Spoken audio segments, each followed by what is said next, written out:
Now, some people have said that Angela Rayner is not exactly the brightest bulb in the cabinet. And in fact, as I pointed out before, they wheel her out basically knowing that she will say the wrong thing, but garnering a lot of headlines which deflect from the real topics of the day. I would actually say that Angela Rayner is in fact a very shrewd operator. I remember her coming to the studios, and the only reason that she agreed to do this particular interview was it broke into her dinner, which she was taking at a very posh restaurant, and then she got a free car there and back, and she kind of boasted about it, knowing exactly that, well, if they wanted her, they were certainly going to have to pay. You see how this works.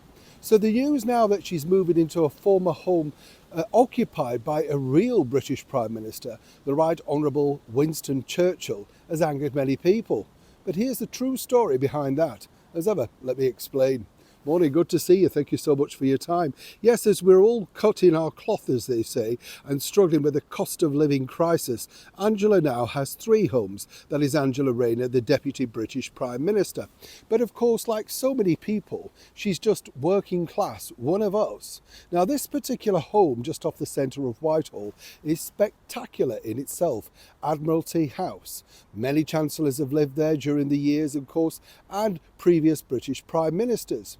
But you would have thought in these austere times, given the fact that there really would be no need for her to take this up, or she may in fact say, well, no, why not house somebody more needing than me?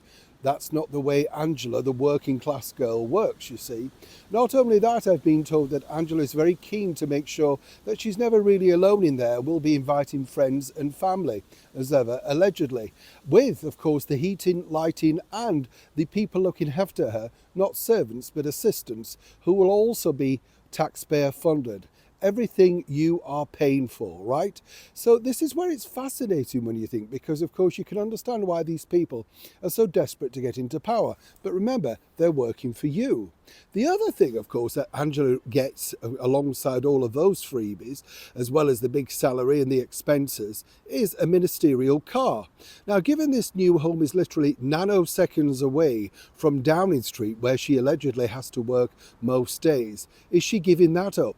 No, you're still paying for that as well. That's because, there's a security element of it. Now, one might suggest putting on a big woolly hat and walking with a security man. Well, you might not get spotted. But no, Angela needs a ministerial car.